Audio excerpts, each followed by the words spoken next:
Hey, what's up, besties? Welcome back to another episode of Financial Friday. I am Elaine Michelle, and if this is your very first time seeing me, hello, how you doing? I am your new best friend. I hope that you will go ahead and click the subscribe button as well as the notification bell so that you don't miss any more of the videos and become a bestie, because over here on the channel, we literally just work together to get ourselves together. That could be through budgeting, planning, DIY, nails, whatever it is, we just work together. And I hope that you will go ahead and join and become a bestie. Now, I do got to give a special shout out to my super besties on the Bestie Squad. That's my girl, Ro. I got D, Crystal, Linda, Michelle, and Keena. I am so grateful for you guys joining the Bestie Squad, so we just get a chance to, talk with each other one-on-one, become more intimate and personal, and spend time with each other. And I get the chance to know my besties on a deeper level. So if you guys haven't already joined, make sure you go ahead and go over to ElaineMichelle.com. I'll have a link down below so that you guys that hey, I want to get in on these perks, you guys can get in as well. And you guys saw the shirt last week. I have been sending them out, and then we have new perks coming in November. I'm like super duper excited, so I hope you guys will join. All right, so now that we've gotten all of our stuff out the way, today's video, you guys, we're gonna have a chat. Okay, we're gonna talk about the myths the mythical ideas that our parents taught us. Let's get into it. You special and she reckless. Remember, you're my bestest friend. Yeah, she my bestie. My love for you is endless. Nobody else can end it. And when I get the money back, then baby girl, you can spend it. All right, you guys. Now, like most of us, a lot of our parents did not equip us with what we needed to be financially savvy. A lot of that was just due to they didn't really know. But as adults, it is our responsibility now to go ahead and make sure that whatever they didn't teach us, that we learn now. But for my younger generation and even us now, I'd like to have a conversation about the things that your parents have told you, and I want to debunk those myths. Those myths. I want to debunk those myths so that we can talk about it and have a serious conversation, because it is our responsibility now to help the next generation so that they don't make the same mistakes we made because we didn't know. All right, so I asked a question. I asked people questions on Instagram. I wanted to know what their parents didn't teach them or taught them that was totally wrong. So if you guys see me looking at my phone, that's why, because I'm literally just like pulling the questions or the answers, whatever, off of here. All right, so I asked people, the question exactly was, what financial tips did your parents give you that was totally wrong? That was my question. All right, you guys. And so the answers that I got was just pay the minimum on a credit card. Yeah, let's talk about that. So that is absolutely incorrect. If you are using credit, then you need to make sure that you're either A, paying the balance off, or paying more than the balance off. That's the thing. You don't want to incur more interest by holding on to that balance even longer. If you have the money, go ahead and get rid of that balance. Now, I'm going to talk about, some more credit card things in the long run. But overall, if your parent taught you to just pay the minimum, yeah, let's go ahead and get out of all of that, because we need to make sure we're paying down those balances and paying them down quickly so that it makes our credit go up instead of staying stagnant or even going down if you are accumulating a lot of interest. Okay, so the next one is to never get a credit card. Now, I don't know about you guys, but this was like one of my biggest things when I got to college. I was like, they were telling you, don't get a credit card, don't get a credit card, don't sign up for a credit card. But what they didn't tell you was how to actually manage a credit card, because as you guys know, we all need credit. Now, some people who were, born with a silver spoon and they have family with good credit and could put down really good down payments on things, maybe you don't need credit. But for me, as for me and my house, we need some credit to get things done. So with that being said, you actually do need to start establishing good credit. Now, the way that you do that is getting a credit card, but then making sure that you're, again, paying off those balances and paying them off often. The idea is for you to get a credit card so that it increases your credit score.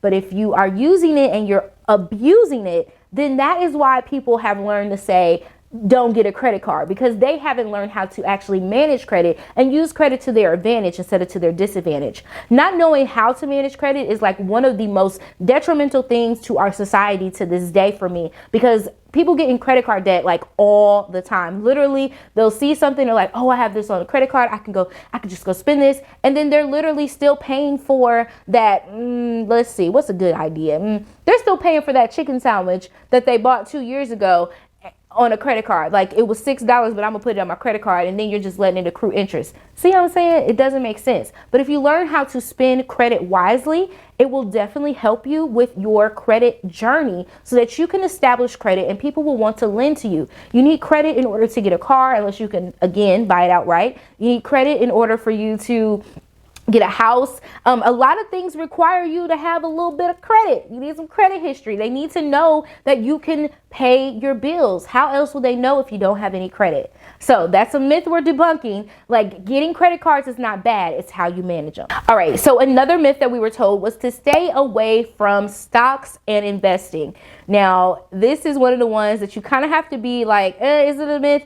It kind of is and it kind of isn't. So let's talk about it. Basically, investing is really good, but you have to know what you're doing. You have to understand your gains and your wins and your losses, all of that stuff that goes into it. If you guys haven't watched the video I did with Kristen, make sure you guys go check it out. It'll be over here or over here, somewhere over there. You guys will see it, where we sit down and we talk about investing and how to get started. You don't want to overdo it and invest like $1,000. Let me back it on up. Y'all know those little, I forget what they're called, but it's all a scheme. It's a circle and a loom. You guys know the loom? Okay, so that is what people are saying. Oh, you need to go invest. Like, invest in this and then you'll get this in return. Well, kind of like an MLM, sometimes when you get into these things, the people who are at the center end up benefiting more than the people who are at the core. So that's not something you want to use as an investment tool. You actually want to take time to study what stocks are, what bonds are, how you can get into them, and how they can actually effectively make you money.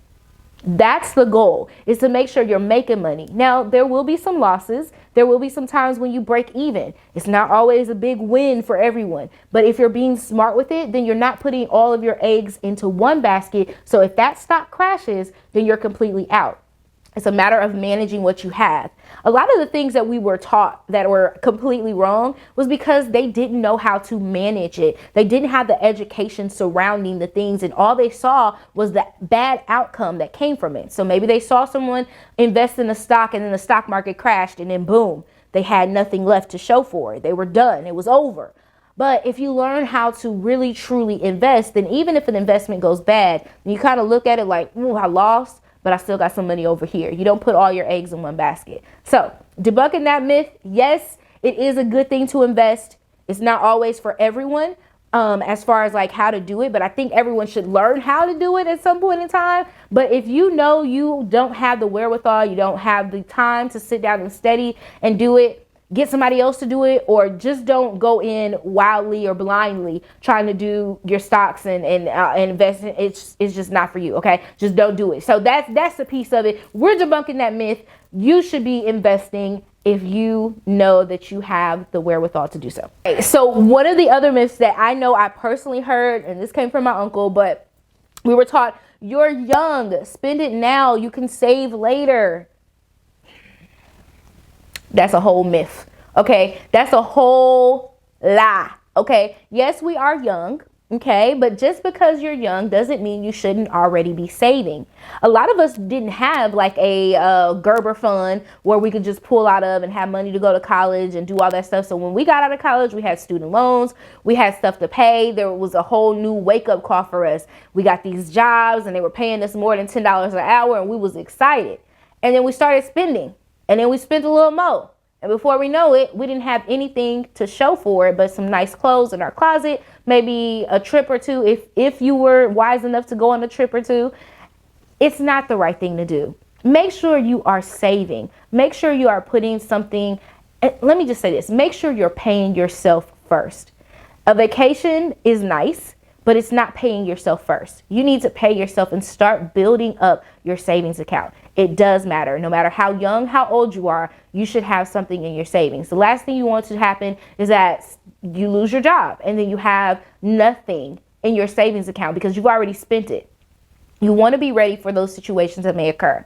And we always talk about emergency funds and things like that. You should have $1,000 at minimum, or $500 depending on how much you make. You should always have some sort of cushion, some kind of buffer there waiting for you so that you are able to make things shake in the event of an emergency. So no, just because you're young does not mean it's a license to spend. It's a license for you to be responsible, because if you can be responsible in your younger age, oh my gosh, it's going to make your older age so much better. I remember seeing this meme. Someone was like, what's it like in your 30s? It was like, it's like your 20s, but with money. And it really is. When you get your 20s is a time where you're like just being financially irresponsible, more than likely. To you who are not financially irresponsible, shout out to you. You are the real MVP. Okay, Shay. Okay. But for me, when I got in my 30s, that's when I really started harboring down on things, and it has been so lit. I've been living my best life. But if you can live that in your 20s and be financially responsible, why would you not want to do it then? I'm just saying. So, don't wait till the battle is over. You can save now. That's a song and a word. All right. So the other myth that we want to debunk is that money is the root of evil. Now, I know, sometimes we get lost in the sauce. Lost in translation. Somebody preached it and said, money is the root of all evil.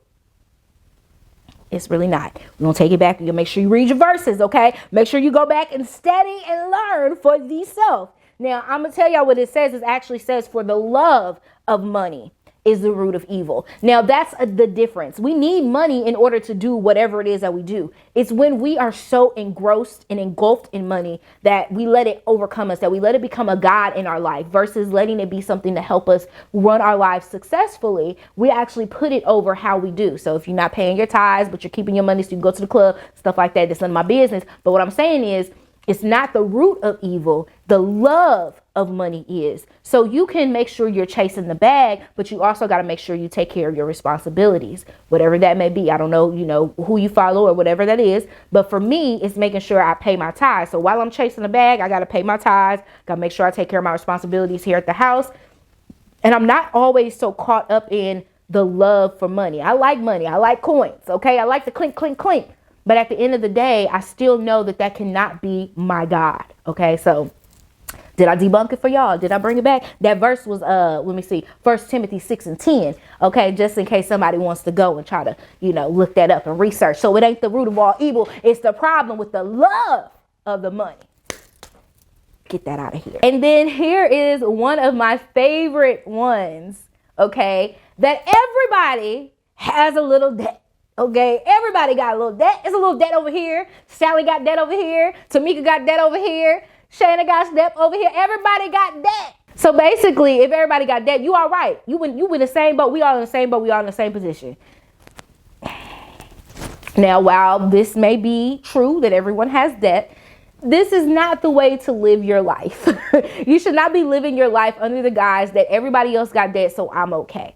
I know one of my biggest things was like, oh, everybody has student loans. It's okay. And I still believe everybody still got student loans. That's a whole nother beast. But, as far as like your credit card debt and stuff like that, everybody got a little credit card debt. No, you don't need to carry around credit card debt. You don't need to carry around student loans if you don't have to. If you can make those payments, make those payments. If you are in a situation where you have personal loans, or you've been going to checking to cash and checking in to cash, you need to clear those out, because you don't want to be owing people and paying more on top of the money that that's what I be talking about. When you pay more on the money that was already yours, that's too much for me. I don't want to give nobody no extra. I'm going to give you back what I owe, and that's it. I don't want to pay you extra for having to borrow it for a couple more months. I need to go ahead and pay it back. So yes, everyone may have a little debt, but that doesn't make it okay. You should be paying off your debt as best as possible. As close as possible as you can get the debt, you should be paying it back. Don't let it linger. If it says 12 months APR, interest free and stuff like that, yeah, go ahead and get that 12 months and pay it off in 10. Pay it off in 9 months. Don't wait till the 12 months. Pay it off sooner. And that boosts your credit. So that's a whole myth out there. Don't let nobody tell you everybody got a little debt. They do, but that's not the way that you want to live your life, is based on what everybody else got. So the next one is using your credit card as an emergency fund. Now, it's a myth, because what happens is we tend to classify emergencies differently. I'm going out of town, so I'm going to use my credit card to pay for me to go out of town. That's not an emergency, okay? This is not a part of your emergency fund. An emergency fund should be used for something like my house flooded and I need to pay for someone to come and clean it up. Emergency fund can be used for randomly, I have to get out, I have to move very quickly, and I need to buy something over here, because if I don't have it, then I won't be able to live life the best way. Those are emergencies. I lost my job, I need to be able to pay this particular thing. So those are emergencies. So being able to clarify what an emergency is very important when you're talking about using a credit card as an actual emergency fund. I highly do not recommend it. I recommend you paying off your credit cards and letting it sit there and use a little bit and using it in the event of an emergency, but don't let that be your emergency fund. Because again, when I talk about emergency fund, it is on hand type of cash that I can use, that I can pull out of the bank and not have any repercussions for getting it, and I can pay somebody right away. And then you can use your credit card on top of that to help pay the rest of it if you need it. But if you show somebody that you have that money, y'all know how I feel about that. You show them you have a little bit of cash, they're willing to work with you, versus saying, I want to put all this on my credit card. They're like, okay, well, this all ain't gonna go through. So that's my tidbit. It ain't all a myth, but it definitely should be used wisely. Make sure that you set limits and set ground rules for yourself when deeming a emergency, if you're going to be using your credit card as an emergency fund. But I do not recommend that being your emergency fund, if you had to ask me, okay? If you're asking me, because some people, they may not take your credit card. You know what I'm saying? They might not accept credit card, but everybody accept a little cash. And if they don't, I don't know what's wrong with them. All right, and the last one that I read, and this one stuck out to me the most, was don't go to college because it costs too much. Now, y'all know how I feel about student loans and all of that stuff. I think they're the devil, but you should have some sort of credential behind your name. It's the difference in you making $25,000 and you being qualified to make 60. Literally. I've seen people only make maybe 32 when, if they would have just had a piece of paper behind their name, if they would have had something behind their names with a certificate or something, they would have been able to make at least $20,000 to $30,000 more, all from a piece of paper. So with that, yes, it is expensive, but there are ways around it to make things less expensive. I talked about it before in another video. I can't remember which one right now, but in another video, I talked about going off to school and making good decisions and good choices. If your parents are unable to completely pay for your schooling, then think about the loans that you're taking out and only take out what you need.